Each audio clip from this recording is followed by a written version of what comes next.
таны чуулганы ахын дүүст нээж илрүүлээгүй бэлэг авьяасууд байгаа юм биш үз?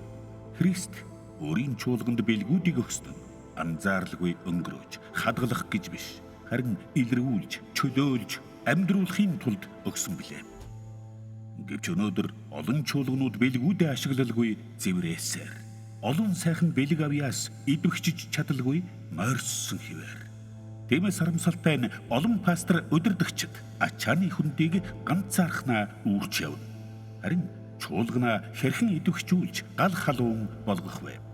Пастор, ахлагч, удирдагчид та бүхний зүрхийг энэ асуудал зовоосоор байна уу? Тэгвэл чуулганы амьдрал, пастор, удирдагчдын чуулганд оролцсноор та үүний хариултыг олох болно.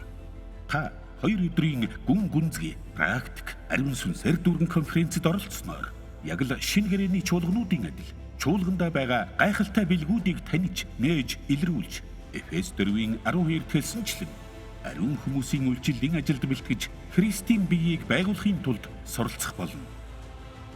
Grow Mongolia олон улсын үйлчлэлийн байгууллага, чуулганы амьдралын их сурвалжууд, байгууллагатай хамтран зохион байгуулж байгаа чуулганы амьдрал, пастор удирдагчдын конференцэд эрхэм удирдагч таныг урьж байна. Бидний зорилго бол нутгийн чуулгануудтай хамтран Христийн биеийг хүчрхэгжүүлж, пастор удирдагчдыг чадваржуулж сургах замаар чуулганы эрүүл байдал, өсөлт, хөгжилт, өөрчлөлтийг дэмжиж, бодит үйлчлэл болгон хэрэгжүүлэх явдал юм. Тиймээс эрхэм удирдагч та чуулганыхаа туслах пастор, ахлагчдтайгаа хамт энэхүү конференцэд заавал оролцоорой. Суудлын тоо хязгаартай тул та амжиж бүртгүүлээрэй.